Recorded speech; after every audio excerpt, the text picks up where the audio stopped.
is Jack, and today I'm going to be unboxing a new Fast Track switch. This is an 037 manual left-hand switch, and what I have already is a right-hand switch, and all our curves and that switch is 036. We don't have big curves, so this is the new one.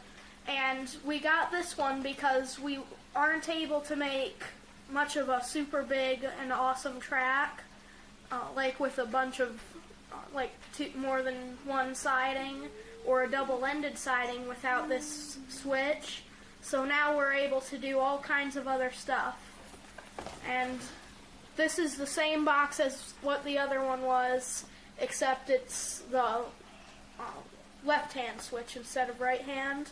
This came all the way from Florida, and it has the 10-inch straight, 33 3/4 degree turnout, and it includes a quarter curve section to extend the switch. The switch's curve just far enough that it reaches a full switch, or like a full curve. So let's open this up.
Okay, while I was getting it out, I had it upside down so the top flag part came off.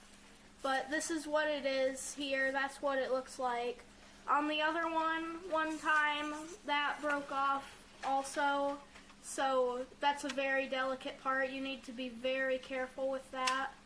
But this switch here works. It's great. And this switch is actually a slightly different style from the old one. Right here, this is a different shape and everything, and this is very different on the bottom from the old one by a long shot. So there's no cover, actually. There's no cover at all, so you could add anything super easy. I guess this is what it looks like underneath that piece of metal that's on the back.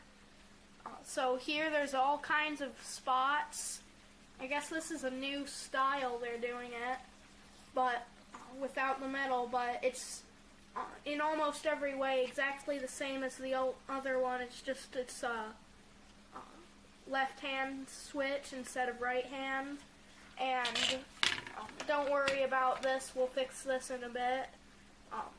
But it's not needed. It's just super delicate though, so it would come off very easily in shipping probably anyways. So it probably did come off in shipping. That's how delicate it is. But it's packed in just 2 pieces of styrofoam to hold it in place. These pieces of paper go over the styrofoam in one of these little bags. And I think these feel really cool when you just shake them around and stuff, and it feels great. But here's the manual. And in the other one, they packaged it different too. They also had all kinds of styrofoam protecting it. So either the hobby shop took that out at some time in Florida, or they're packing it differently. But this switch is just slightly different in that way that it's missing the bottom metal. So now I'm going to hook this up to the track we have in the living room set up, and then we'll run some trains over it. Okay, I have it set up on an inner passing loop track here in the living room. And how this works is you get a big oval with 10 inches bigger than you get in the normal starter set. And then you get a circle set up. So with this, you can run a circle or an oval with the Lion Sheath track, which I have it hooked up to now. So here, I'm going to run it over the switch for the first time ever. It works great. It's so smooth.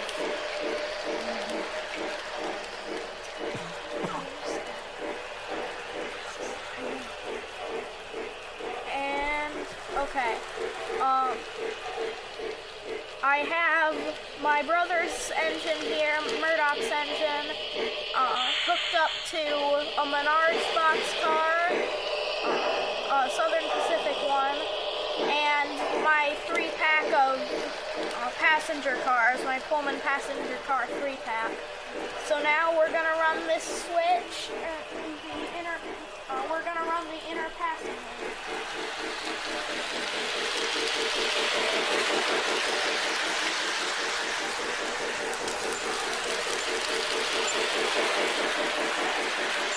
There we go.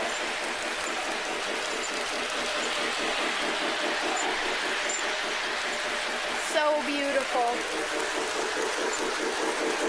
So now we can run our engines much more beautifully. We can run it all beautifully.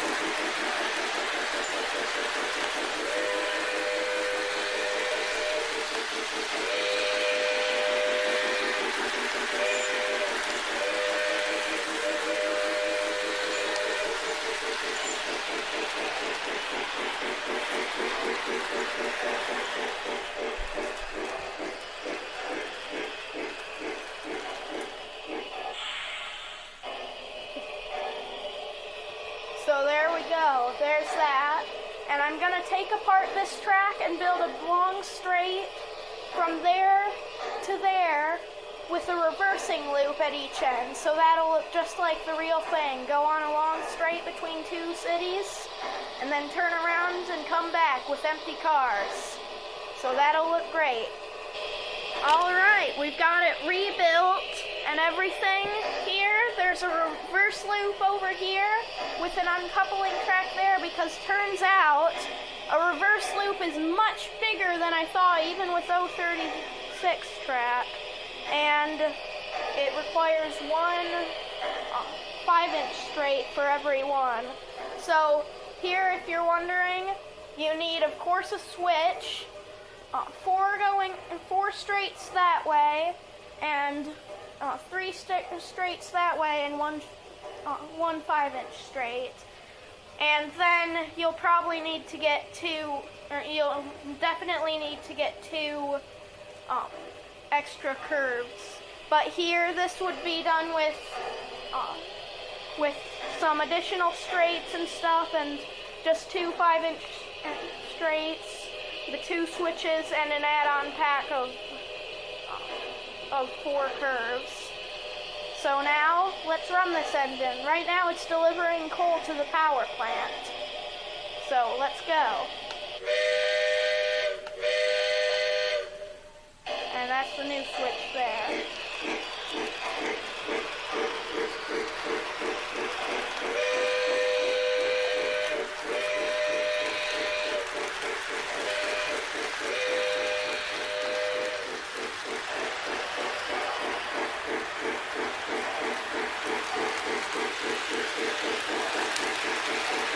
And this can go all by itself without you needing to switch the tracks for hours.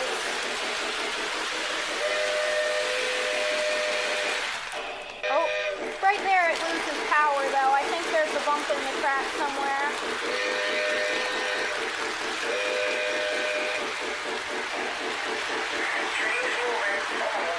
Roger that. Dispatcher out.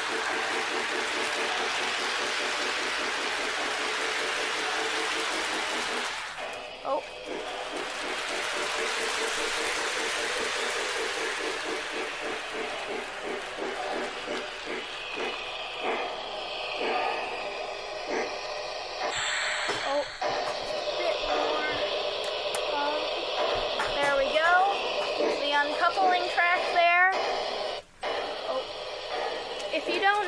switches have a dead spot right in the middle, so that'll happen no matter what. Unless you have a giant legacy engine with a giant space between the first and last contact roller.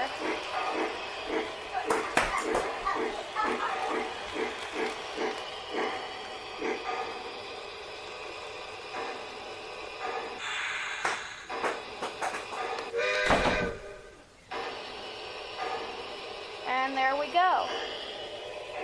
Now the passengers can get off and take a tour of the power station while the workers unload that coal car. So it's kind of a whole setup.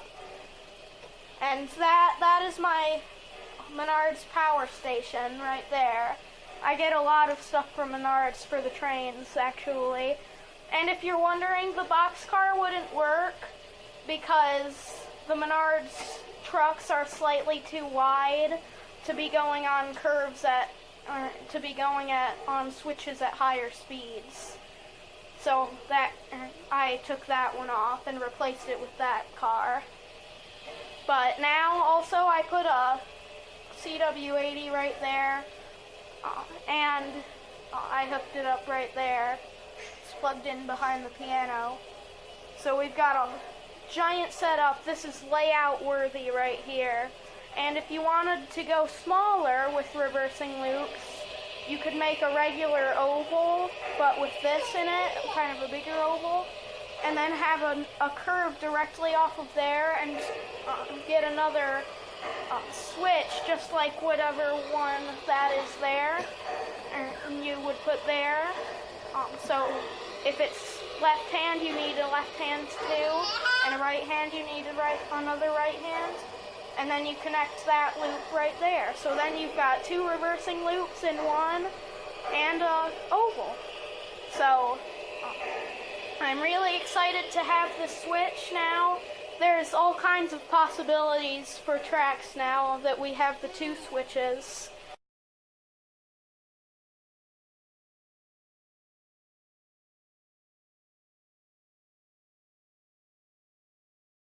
Okay, here we have set up a double loop of track so that this is the 036 loop with 4 straights on each side, and then from the switches of that one, this one is also an 036 loop going all the way around here with 6. It spans the entire living room right now.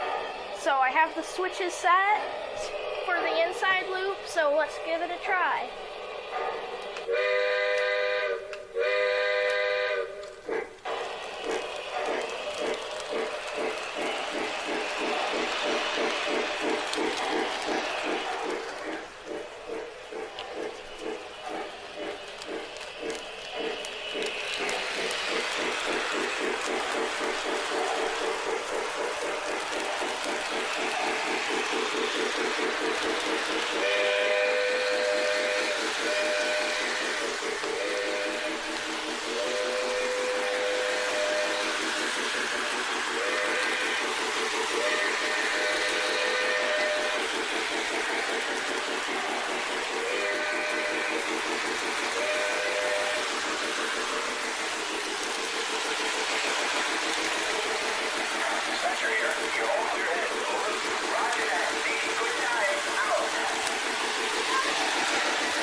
So this track is working just great.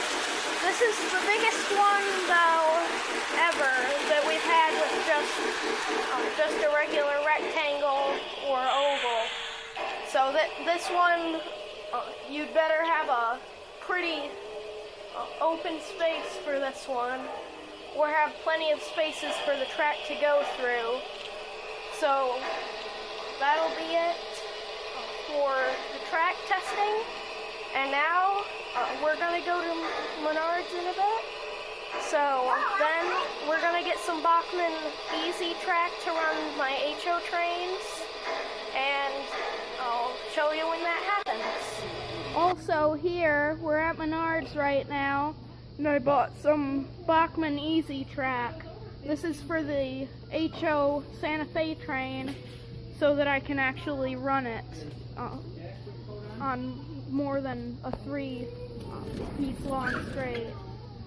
So this is gonna be great. Okay, now we're back from Menards. We've got this Easy Track now, and I'm gonna open this up. And this is my first time buying anything HO gauge brand or HO scale brand new. So I'm gonna open it very carefully in case we have to return it. Alright, I've got it all unpacked and put together. It goes together just like Fast Track, because that's basically what it is, Fast Track, but for HO scale, or HO gauge. And you'll notice that it has 2 rails. That's because with the size of an HO scale, or at least HO gauge train, it doesn't really need as much power since it's so small. So they just don't get extra power from the 3rd rail.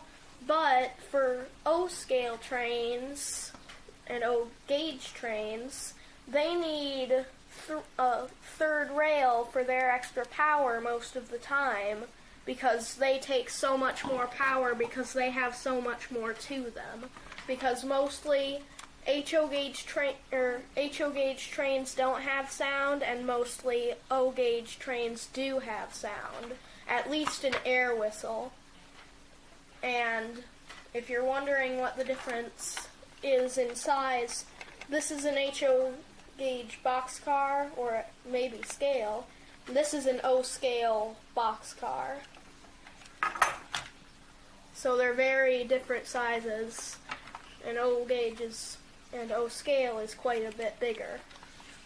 So I'm going to set up my Santa Fe HO scale diesel, my FT diesel, and then I'll run it for a bit. But not very much, because I'm working on a review for that as we speak. And also these tracks are 9 inches long each, and there are 4 in a pack, so you have enough to make 3 feet with all this. And this does go with the older track. You just don't use the clips on the bottom. I think that this is a slightly different size of track, maybe. Different code, maybe. Well, I'm gonna set this up to run, and I'll show you when I'm done. Mr. Conductor is on vacation right now, but I just got a letter from him. It just got here a couple of minutes ago, and he says the trains just keep getting smaller and smaller around here. Okay, I'm on the other side of the table now. I've got the engine over on the side that I was just at. I've got the DC transformer hooked up. I've got the 4 pieces of Bachmann track all hooked together. And I've got the Atlas terminal track hooked up to all of it. So let's get this train moving. Mr. World Traveler over there wants to go across the entire table. So let's go.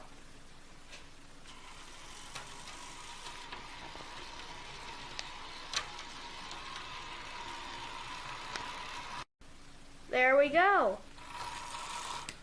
It's got, on the setup here, this is the Atlas Power terminal track.